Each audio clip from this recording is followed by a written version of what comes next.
ধন্যবাদ। আমি এই বিষয়টা একটু 2 মিনিট সময় বেশি নিব।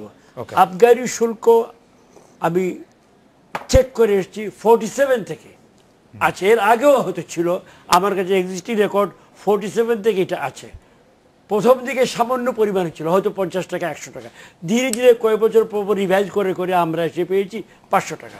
মোস্ট ইম্পর্টেন্ট কথা হলো এটা ছিল ইউনিভার্সাল অন অল অ্যাকাউন্টস। 1000 টাকার অ্যাকাউন্ট থেকে শুরু করে 1 কোটি অ্যাকাউন্ট হোক, প্রত্যেক অ্যাকাউন্টে বছরে একবার 500 টাকা করে সর্বশেষ কাটা হতো।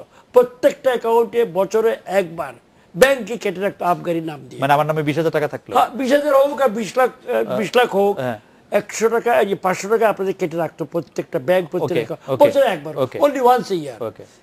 আমরা তো বরঞ্চ ভালো করেছি। আমরা এই দেশে 80% অ্যাকাউন্ট হলো 1 লাখ টাকার নিচে, 80% অ্যাকাউন্ট, সেগুলোকে আমরা কমপ্লিটলি 500 টাকা যেটা ছিল এটা কমপ্লিটলি জিরো করে দিয়েছি। উই ডোন্ট টেক 1 টাকা আবগারি। কিন্তু এই আবগারি শুল্কটা আপনার এক্সচেকারে কত টাকা যোগ করতেছে আসলে? প্রায় গত বছর প্রায় 1200 কোটি, 2,000 কোটি টাকার মতো। 1200-2000 কোটি টাকা, লাইক না না না, পোটা পরে আসছে। এইটা ওয়েলফেয়ার সাইডটা, আমাদের কল্যাণ দিকটা। 1 লাখ টাকার অ্যাকাউন্টের নিচে সব অ্যাকাউন্টকে আমরা জিরো করলাম। তারপরে আমরা 1 লাখ থেকে 5 লাখ, 5 লাখ থেকে 10 লাখ এরকম স্ল্যাব করে করে হায়ার রেট করে 500 টাকা করেছি 800, অনলি যদি 1 লাখের উপরে আপনার থাকে। সুতরাং যদি আপনি ওয়েলফেয়ার সেন্সে দেখেন, আপনি নিম্ন আয়ের মানুষের বেনিফিটের জন্য দেখেন, তাহলে ঐতিহাসিক একটা পাওনা আমাদের যেটা ছিল, আগাগোড়ার লোকজন দিয়ে আসছিলেন, সেটাকে আমরা সম্পূর্ণভাবে খারিজ করে দিয়েছি।